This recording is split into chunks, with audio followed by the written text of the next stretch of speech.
'tis the season to be jolly. Christmas Day's around the corner.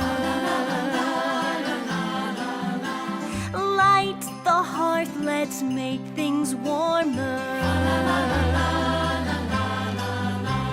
Bring the tree in front and send. Alright, it is Christmas time, and it is a time to be, of course, festive.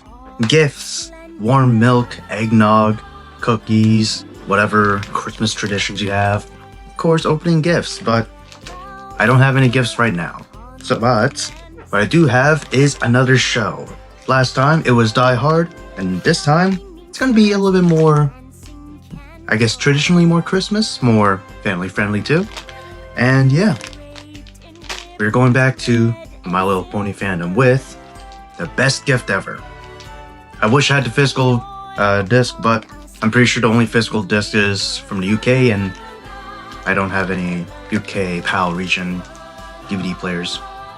Of course, My Little Pony G4 has its own version of Christmas. Well, it's essentially Christmas, just call it something different. Hearthswarming. And there were a handful of episodes dealing with this holiday. From Hearthswarming Eve, Hearthbreakers, A Hearthwarming's Tale, Hearthswarming Club, Hearthwarming this, Hearthwarming that. Very cool, but of course we are going to be dealing with Best Gift Ever, which is the most recent G4 MLP Christmas episode. Not counting the short films.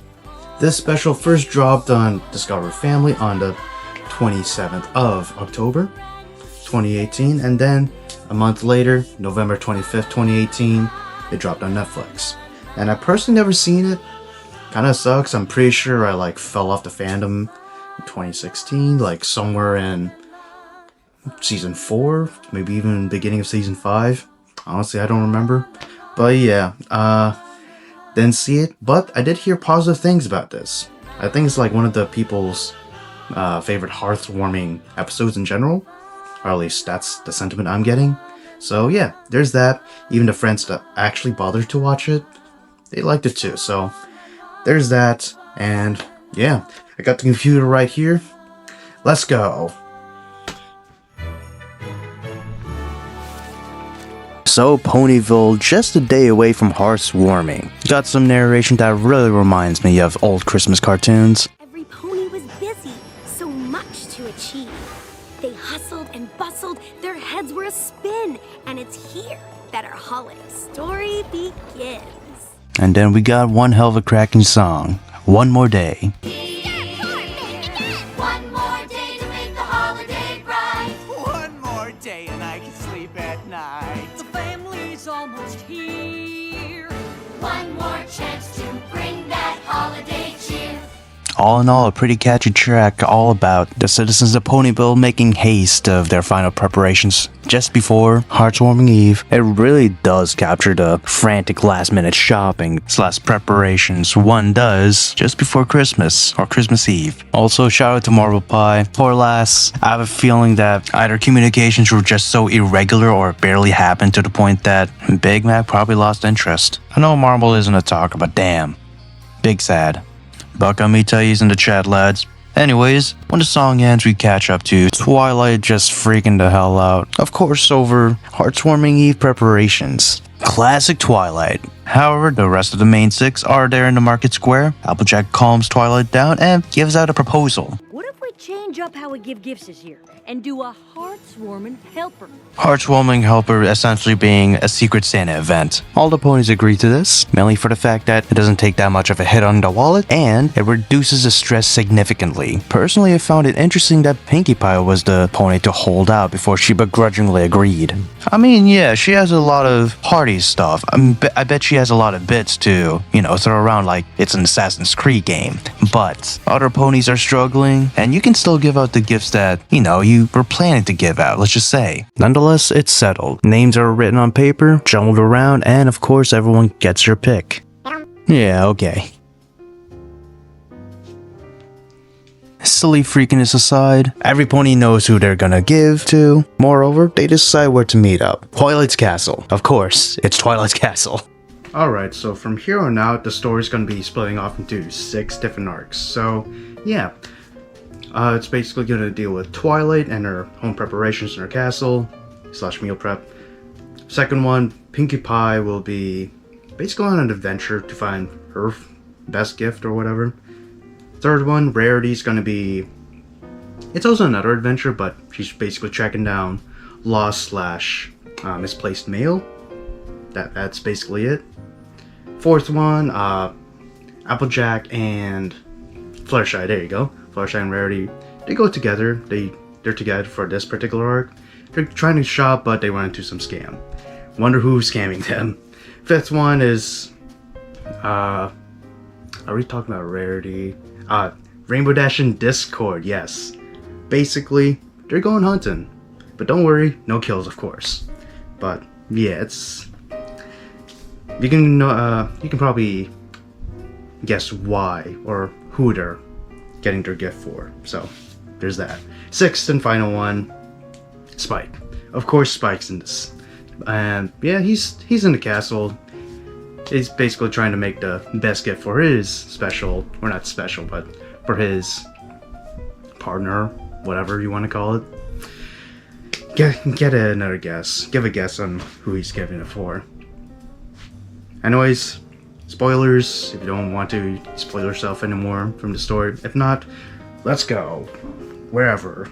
Additionally, Twilight's and Spike's story will be covered last, because I feel like it will be better if we end off in the castle. Alright, let's start off with Pinkie Punk. So we see her in a room with her siblings, agonizing on what to get her heartwarming helper partner, that being Twilight's. She did actually get gifts for everyone, but now since we're doing the heartwarming helper activity, I guess she can't give him or something? You know, I've been getting some presents from my friends this year too, but you know, I'm doing Secret Santa and stuff, so all this shit, we got a... What do we have? Got a Messy bottle, got Charizard there, old Minecraft, McDonald's toy, random plushie that I found in Uniqlo, Charger, Game Boy, you know, BTS will stay.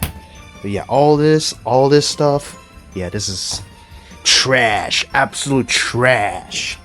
Can't do that anymore, we got Secret Santa.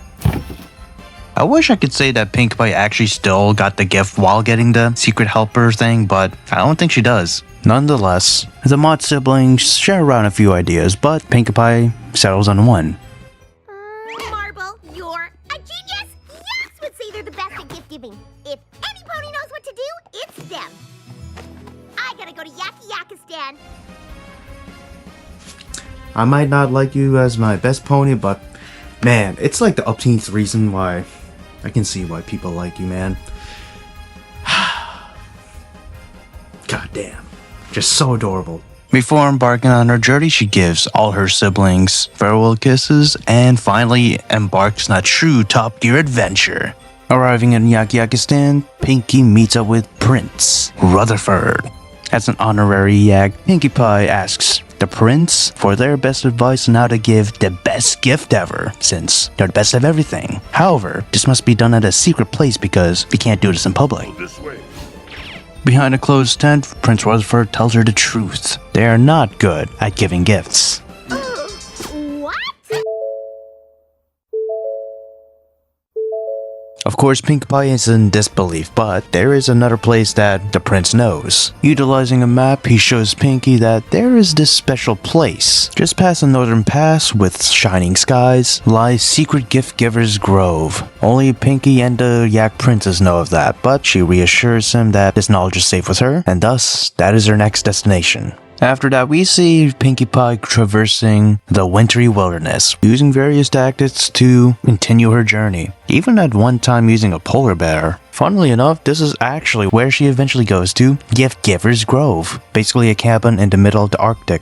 And we meet 3 reindeer. Yes, reindeer. I think this is the only time in the show where we see reindeer in general. They're kind of an interesting twist on the 3 Christmas spirits of A Christmas Story, but just the past, present, and future of gift giving. The first of which we meet is Aurora, the eldest reindeer and knows of the gifts of the past. Alice, who is the youngest reindeer and knows of the gifts of the future. And then we got Bori, the middle-aged reindeer that lives in the moment and is essentially the mediator between Aurora and Alice.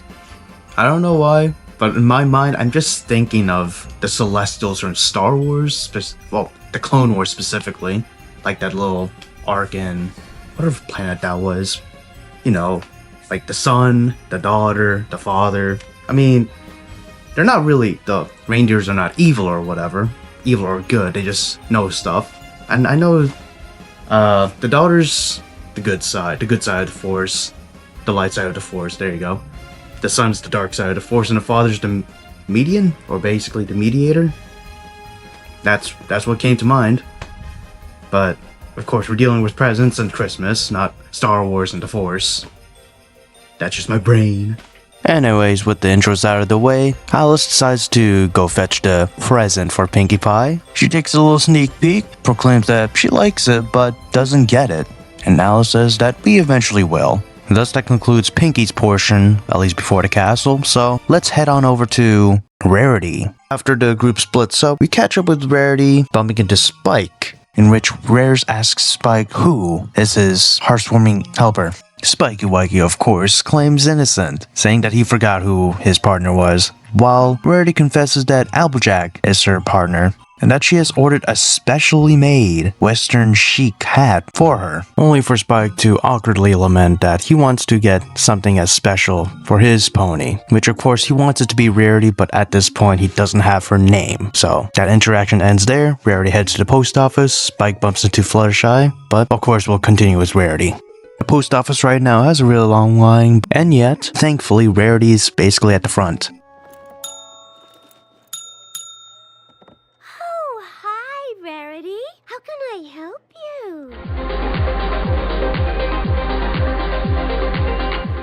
you? It's been so long. Oh, dirt behooves you and your mystical self. Man, she has such a troubled history, but yeah, I know that she has been making background appearances at the very least in various episodes, but when it comes to just her talking, I'm pretty sure the last time we seen her talk, or should I say hear her talk, was in Season 5, Slice of Life. Basically 3 seasons before this special. Is there anything I can do? Oh, that smile is just adorable. Celestia be damned. I mean, imagine waiting like 3 years just to not only see her, but also hear her voice. Nonetheless, it's nice to hear her again. Back on track with Rarity's story, we are here for a package that we need to give for Applejack. I'm basically checking on the status of the package. So good news, it's delivered. Bad news, it's not in Rarity's boutique. It's instead in Sweet Apple Acres. Not ideal because this gift is supposed to be a surprise. Rarity tries to explain the situation, but Derpy of course is Derpy. But our postmaster in question actually catches a small little detail. It was not delivered to Sweet Apple Acres, it was delivered to Sweet Acorn Orchards. Oh, well, that's a relief. Of course, Derpy is just unknowingly rage-baiting the hell out of Rarity, so she tries to contain her anger, gets the address for Sweet Acorn Orchards, and then goes to collect the package herself. Break time. I just like the faces that Rarity makes during this exchange. It's pretty hilarious to me. Break time. So, to Sweet Acorn Orchards, which I'm pretty sure is a brand new location that was just made up for this movie, which, you know what, I appreciate. I guess expands the equestrian world building. And apparently this place that the orchard is located at is nowhere Equestria? I'm sorry? I mean, I guess it makes sense. There are towns with weird names all over the world. I mean, here just in Florida, there's like, three I can think of in the top of my head. Christmas, Florida. It should be like between, oh god, maybe like Pine Hills and Titusville? Yeah, I think it's between those two towns, but nonetheless, it's actually an interesting story between for Christmas, Florida. It should be, I think it started off as a Fort Christmas in the Second Seminole War, and then bada bing, bada boom, the settlement of Christmas was formed. So there's that. Burnt Store Marina, that should be in Lee County. So there's that. I'm guessing a store burnt down. I don't know the legend about that name, so of that one at least. And then Jackson County, which should be near the border of Georgia, so the Florida-Georgia border, there's a town called 𝐂𝐿𝐄𝐄𝐏.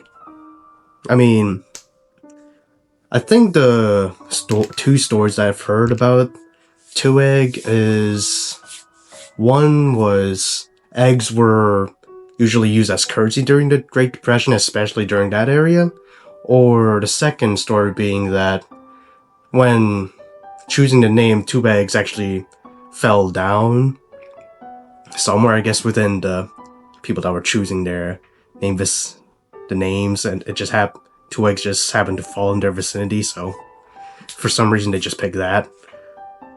Honestly, I'm not sure. Who knows? That one's like the smallest town that I can think of. I mean, hell, there's even, now that I think about it, I think in Okeechobee County, I don't know if it's a county, but at least along Okeechobee Lake, I'm pretty sure there's a town called Loretta, like Florida Loretta. I don't know, dude. Also, I'm sick. I'm starting to get sick. I'm actually I'm sick. Nonetheless, Rarity meets up with the Acorn family, who of course runs this orchard. Rares explains the situation, but the Acorn family mistake this as a meeting with their hearts-warming miracle. After being invited in the house, Rarity is informed further about this hearts-warming miracle, that being that misdelivered hat actually resonating with their son, Pistachio. This is a Fedora Felt's original. Jesus Christ, imagine this guy in a horror game. He went down those steps like a spider. Essentially, with this misgiven gift, Pistachio had his fashion awakening, and his parents got to see that passion. And once Pistachio realized that it was actually Rarity, you know, one of the main six that incidentally give him the gift, he insists that she stay for lunch. She actually does, cause she's a generous gal. And right after that quaint lunch, Rarity thanks them for having her over, bids the family adieu. However, Pistachio has some additional words for her, essentially saying that he knows that gift wasn't meant for him, probably for one of her friends in Ponyville, and offers it to give back to her, but Rarity declines, gives it back to him, and even invites him to her next fashion show in Manhattan. So there's that. So as she's walking away, she does say a small apology to Applejack, so she's essentially going back to the castle empty-hooved. And thus ends Rarity's arc, but let's go back a little bit and see what Applejack and Fluttershy were up to. Well, we get to actually see Fluttershy first interacting with Rainbow Dash. Since already has Fluttershy's name, she's basically trying to prod into what Fluttershy likes and what she doesn't like, but it's so vague. Everything? Why do you ask? Yeah, that's just basically rage bait.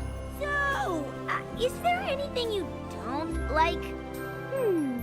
Not liking things. Burning off on the manifold. I guess she's no easy pony to please. I mean, okay. When Artie goes away, Fluttershy meets Spike. Basically, he's just there to forcefully swipe the names of their given ponies. Spike giving Fluttershy Rainbow Dash's name, while Fluttershy gets Rarity's name snatched from her, of course, for Spike's sake. Wait, trade? Thanks, Spike. Thanks a lot. After basically mugging Fluttershy and running off, we finally meet up with Applejack. Flutters thinks that AJ wants to trade with her as well, but AJ truly wants to see what she can get for her heartwarming helper, Spike. Thus, they both go to Rainbow Falls.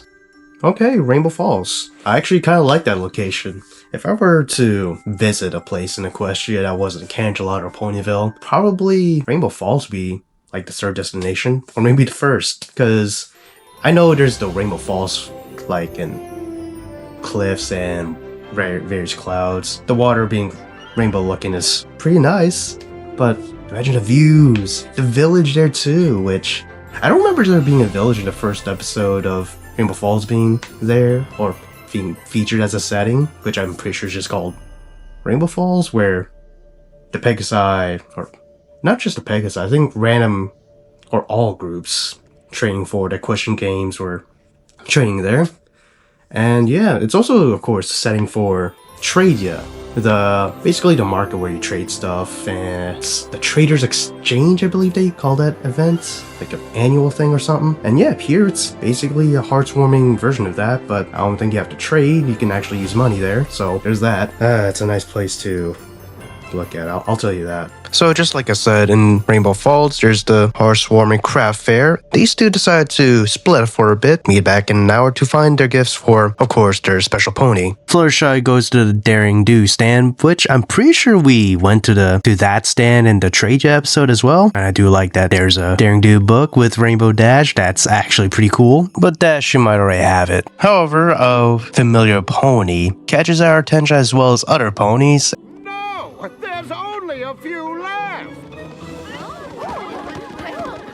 And we get to, of course, the other brother, the Flim Flam brothers stand, which are selling shit-ass dolls. Many ponies are getting their products, and even Fluttershy's interested. Eventually, she even gets one after, Flim Flam worked their magic. We get to see it in action once AJ and Flutters meet up. At least with Applejack, it seems like she's actually considering what Spike really likes. Fluttershy was just on a whim. Pretty relatable to other people, I'm pretty sure. Hell, if there were stampedes for these items, I mean, that would make more sense, but I guess it's not really relatable to today because that doesn't really happen. But at least we're ripping into toys, taking the piss out of them because the quality usually does not match up to the hit that your wallet takes. That's a shame in all honesty. QC can be ass sometimes. And she's sweet. I love being an expensive toy. Oh, that smile's so adorable, but you fell for a scam. Even Jabalak questions why Flutters would even buy that. It's the must-have gift of the season and in short supply. Short supply, huh? Radical.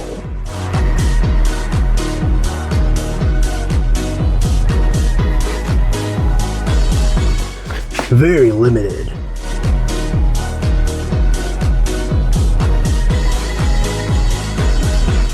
Get yours today. Of course, a fool's money has been separated to the point that Flutters is broke and has to actually beg Applejack to give some bits for the trip back home.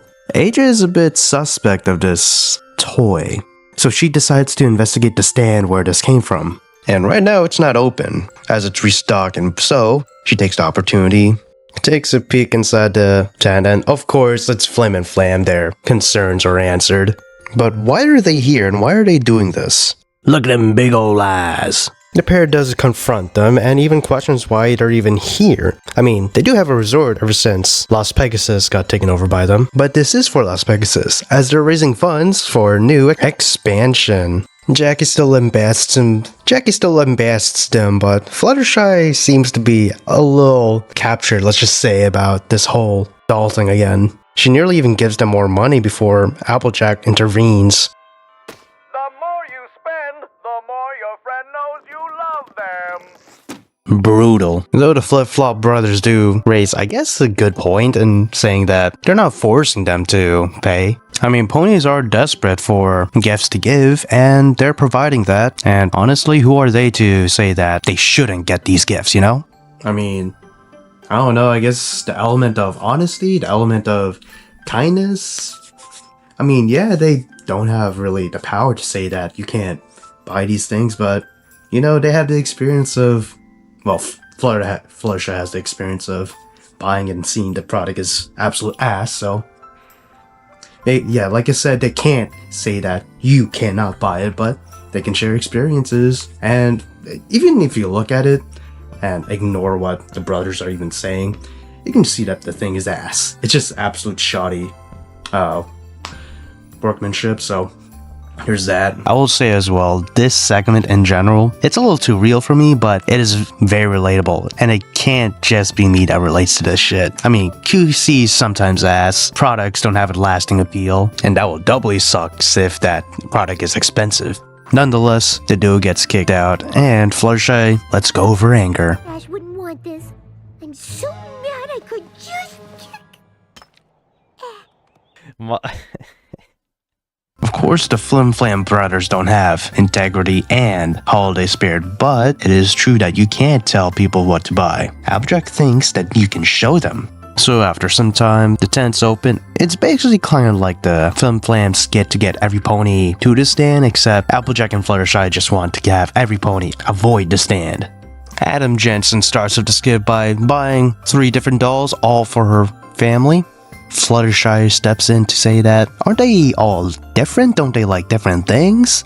Applejack hits back with, it's the must-have item for the season. It must be perfect for my family. Flutsy hits back with the fact that just because it's a must-have doesn't mean everyone in your family actually likes that. So once AJ quote-unquote realizes that, she wants to return, the Flam brothers are firm. No returns. That shocks the ponies in the crowd. Apples wants to give it away and find other presents for their family. But even the pony that she's offering to denies the request and goes away, and so does the other ponies. And thus, the flip-flop operation is a bust. Thank God. AJ flutters, hit heartwarming well. Even on the train ride home, we see Flim Flam try to board, but they just missed the train. At least AJ and Flutters get something out of this, but they only have dolls to give Spike and Rainbow Dash. I don't know what happened to the dancing sticks or the comic that AJ had, so I guess she fucking bucked it.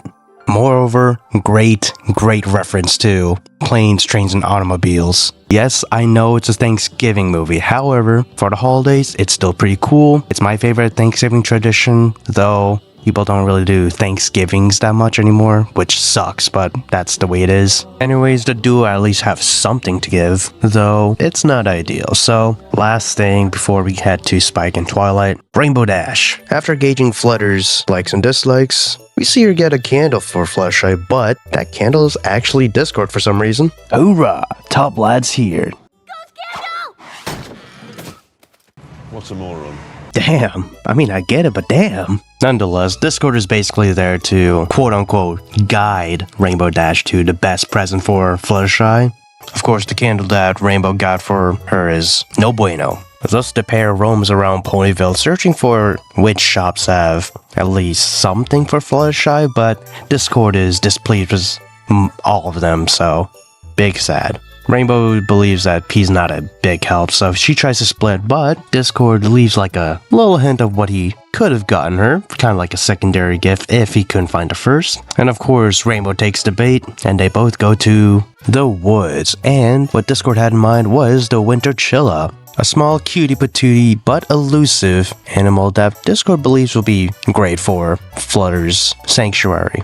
And lo and behold, it's right there, sitting on a rock. Dasher quickly gets it. There you go, that's basically it. They return to Ponyville, but just in front of the castle, Discord decides to slip since he wasn't invited, but Rainbow digs into the kindness in her heart and invites him personally. The sun sets as well, and then we see what the winter chilla turns into once nighttime comes. Yeah, Discord is a funny man. Basically, Discord explains the situation. That's essentially where that story ends, so we'll go back to Spike's since his arc is pretty easy. Rainbow's arc was pretty short, I know, but Spike's is a lot more short.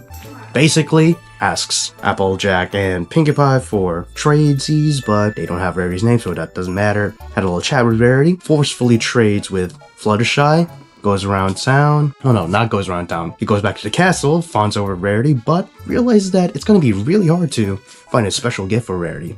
But it does go around town finally, and then after seeing some gifts, he's a bit overwhelmed. So he decides that it's better to make his own gift for Rarity. He's been awake for so long to the point that he gets a bit drowsy and actually falls asleep while making his homemade present for Rarity. And then he turns to glowy because of sprinkles or whatever. All I know is that Terry will be disappointed. Hell no, I'm a white man. I wrote my own fucking compiler, not a nigger. Anyways, now it's time for Twilight's aspect. Let's go!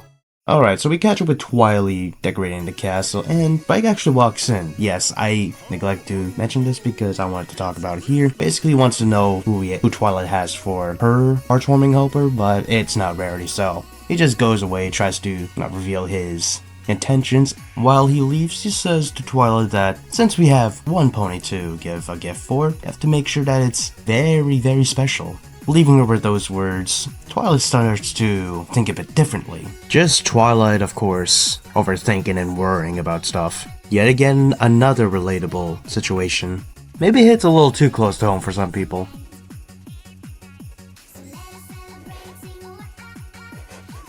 After some time, we see Twilight doing some schematics. concluding that Pinkie Pie would appreciate the most a gift that's catered to her and food-based. We even get an iconic Skits a Twi moment. Nope. Pies, pastries, pudding. Wait, pudding. I just want to point out the fact that on the timeline you can say, see that this is the most replayed portion with your silly ass face, dude. Sparklebutt decides to use a recipe used by Chancellor, putting it after the Earth Unicorn Pegsai defeated the Wendigos long ago, but she can't find a recipe.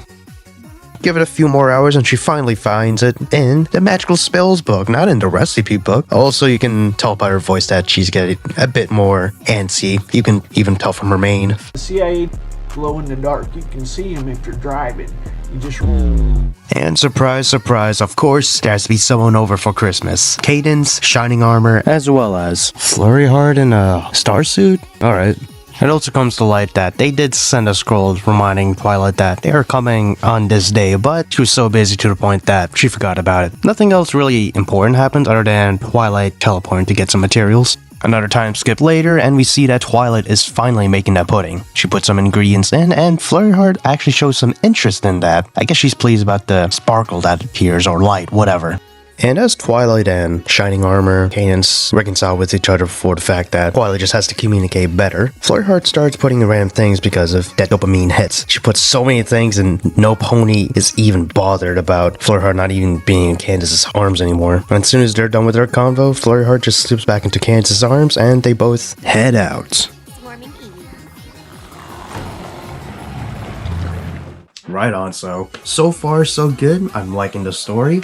Maybe a little bit more than the other heartwarming stories, but let's take a little recap a little bit of the presents that each pony has. Rainbow Dash does have that Winter Chill / Winterzilla for Fluttershy. Pinkie Pie has that mysterious gift that the reindeer gave her for Twilight. Pinkie Pie, not Pinkie Pie, I already said her. Fluttershy and Applejack, yes, they have those silly dolls for their respective pony / dragon. And then we have, I think Twilight's next. Well, Spike hasn't made his gift, which is sad. Rarity, there you go, Rarity lost her gift and gave it to some other pony. Very generous of her. And then Twilight. Technically, she has her gift, but it's gonna go right. So, yeah. Anyways, spoilers once again. I think I'm just gonna put spoilers on each of the the stories for the ponies, so the ponies arcs. So another big spoiler here if you're interested in the story and you don't want to listen to me anymore. Well, timestamp of course somewhere, and here we go. Let's conclude this epic heartwarming Eve story. Once the sun sets, the ponies gather around the front entrance of the castle. Spike greets them, like the glowy self that he is. There are two threats heading to the castle. Well, one that's in the castle and one that's heading to the castle. Of course, the first one is the magical pony that Twilight made has come to life. Meanwhile, the Winterzilla heading towards the castle itself, of course. Honestly, these threats get neutralized pretty quickly. The Winterzilla, they like shiny things. Spike is of course shiny right now. Twilight uses him as a distraction, but it doesn't work after a few minutes as he gets distracted by some wraiths. I don't know if it's called a wraith, but it's just, think of it as a wraith, but straight. That's all I can say. Meanwhile, the pudding is trying to get any pony that it can, so Cadence rescues Rarity, and they go to high ground. Shining Armor does some Uncharted type stuff, swings and maneuvers around to said high ground, which is pretty awesome. Fluttershy does her thing, gives the Winterzilla stern talking after being begged on by a Discord, and thus the Winterzilla is no longer a threat. It's a good boy. But the magical pudding is still there. And Twilight comes to the conclusion that, more than likely, Flurry Heart has put some items into the pudding while no one was looking, of course. So, no one knows how to fix that, but because of some Deus Ex Machina type stuff, Pinkie Pie's present is actually what Twilight needs. It has the exact amount of ingredients needed to sterilize the pudding, one can say. So, she dives in, the ingredients are released, and there you go, Godspeed. All threats are neutralized. Even Discord pokes fun at the fact that this is this Deus Ex Machina type stuff, but he gives it 2 thumbs thumbs up. Later on, everyone reconciles how they messed up, they didn't get the best skit because of X event or whatever, but that doesn't matter, as essentially each pony forgives each other and understands. And then we got one final song, a pretty good one, something to wrap around this lovely gift of the video. I wanted to get you something oh so rare, a gift to show I care, but nothing can compare. Alice, the reindeer who was the narrator all along, giving out the final lesson, essentially being, gift giving isn't too hard. Just remember that friendship is the best gift in general. Wow, I'm not gonna lie, I think I find that more enjoyable than the past two Christmas specials. Heartwarming Eve from Season 2 and then Season 6, A Heartwarming Tale. I mean, the first one, Heartwarming Eve, I like the world building. It basically tells the story of how the Earth ponies, Big Sky pony, well, the ponies in general, how they united, and how that new Christmas holiday got not reformed, how it came about, how it brought everyone together. And like I said, world building, you got to see what the window goes were, how conditions were before ponies got united and stuff. And yeah, pretty cool. A Heartwarming Tale, essentially a Christmas Carol, My Little Pony version. And yeah, it's a nice take on it. But here, it's not that serious and I kind of like it. It's lighthearted fun. Lighthearted Christmas fun. No threats, no big spooky stuff to happen in the future or whatever. It's just nice and enjoyable. I mean, it's also relatable too. The Christmas segments, especially with Applejack and Fluttershy, that's very nice. And the consumerism aspect and the shopping, whatever, QC. I'm pretty sure I already said my stuff in that segment and that arc. As well as Twilight segment, the cooking and home decoration. I mean, that can get overwhelming for sure. It's still kind of weird that Twilight isn't good in communicating on how how overwhelmed she is. There you go. I feel like she doesn't learn that lesson pretty well in general, but that's a different topic. Nonetheless, I do think you can also draw another conclusion, another lesson from this. That being, you can adapt pretty well. If life gives you lemons, make lemonade or whatever. I think that's still an adaptability thing. Or since this is how the cookie crumbled, this is what we got to do with it, something like that. Not everyone got their best gifts. Hell, no one did. No one got the proper gift for their proper pony. But that's alright. As long as you're together in the end, that's all that what matters, you know? Friendship. Or it still ties back to the ending lesson. Friendship is magic. Or whatever it said. So, yeah. That's it. I enjoyed it. It's my favorite Christmas special. And I know there's a third one excluding this one. Heartwarming Club? That's in Season 8, Season 15. But I don't really care about that. At least you do also get to see other traditions in the equestrian universe, well, in Equestria. Yeah, Gekistan, smashing stuff up.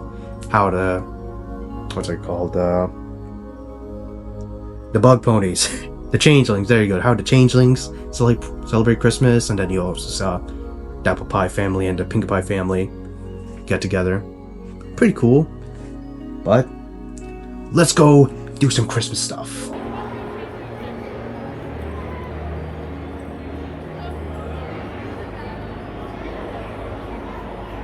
Alright, so that was a holiday Matsuri clip. I'll upload a somewhat vlog of it because it didn't really take that much videos there, but I'll make a video nonetheless. Also, I do have a video of the Harley-Davidson car meet up in my second channel, so there you go. Anyways, have a Merry Christmas.